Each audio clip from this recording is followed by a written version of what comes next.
What up, family? Back with a quick video, you guys. We're just gonna talk about a few keywords that you need to be familiar with, or keep, a few fees you need to have before you start talking to these brokers. Figure these things out. Know your fees before you get talking to these people.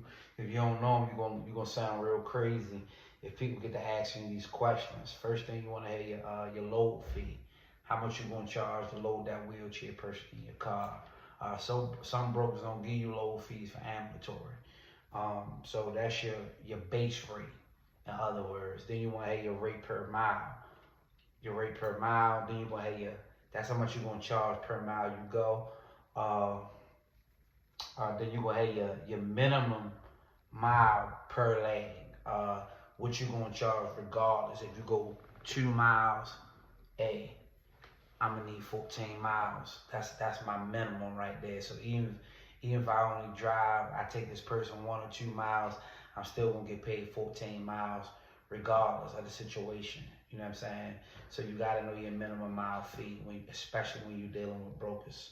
A lot of times for my rate per mile, I kind of give them a gap up to 10 miles. You give them up to 10 miles, and I'll charge you anywhere between $2.25 to $3 a mile after that first 10 miles. Then you're going to have your no-show charge. If you get to the client house and they're not there, they don't answer the door, you're going to charge them for that. Then you're going to have your added passenger fee. If you're going to charge for daughter to ride in the car with you, you could charge a fee for that. You want to know your deadhead miles? That's going what you charge to get to the client house if it's far from your office. Me personally, I give a certain amount of miles for free. Then after that certain amount of miles, I charge them half of my regular mileage fee. So if I'm charging $250, I charge them $125 for my deadhead miles at a certain amount of miles.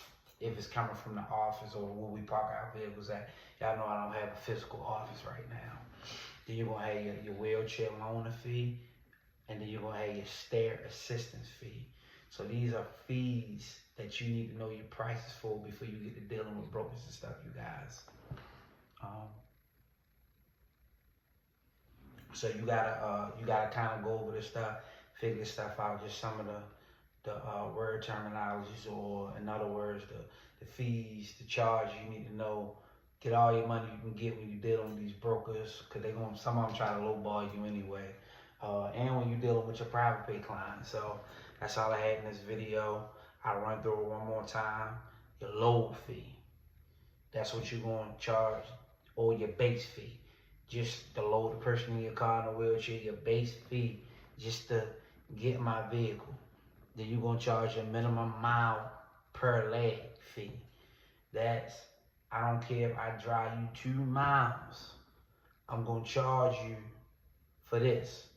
But all brokers do it different. You can always do it different. Some brokers just automatically give you a fee 0 to 3 miles, 4 to 7 miles, 7 to 10 miles, and there's a flat rate there for that. And then anything over 10, they pay you per mile. But a lot of them that I'm dealing with is your rate fee. Like if I take you, they're gonna pay you. You set that when you're negotiation. You set that how much you're gonna charge them, regardless if you go 1 mile, 2 mile, or 3 mile. You know what I'm saying? Your minimum fee for that. So then you're gonna charge your wait time. If you guys sit there and wait for the consumer while they're in appointment, you might charge $30 an hour. You know what I'm saying? So you need to know that. Your no-show charge, your added passenger fee, your dead miles, what you gonna charge. If they need you to do that trip, and that person 20 miles from your office. So I might give them 10 miles, then I'm gonna charge them half the price. So I'm only gonna charge them $10. If I charge them $1 a mile for the other 10 miles, right? And I charge them that both ways. Then your wheelchair loaner fee, your stair assistant fee. You can charge what you want. If they need you, they're gonna pay you. You know what I'm saying? We got some calls today. If they need you, they will pay you when you're dealing with brokers. So charge what you want to charge. You know what I mean? Come up with your prices. You want to figure it out, you guys. You gotta stop. Look, y'all gotta stop. A lot of y'all, man, like I talk to a lot of people. You have to figure it out. it ain't no perfect number. Uh, Everybody market different. Everybody overhead, bottom line different. Everybody scenario and situation is different. It's not a perfect number. You're going to figure this stuff out along the way. You'll find your sweet spot for your business. The best way to find that is you trial and error. You may charge a little less, but then you turn around, you won't realize I got to charge a little bit more. I mean, it is what it is, man. Stop, you will figure it out along the way, but you got to just start from somewhere. Y'all be blessed. I'll catch y'all on the next one.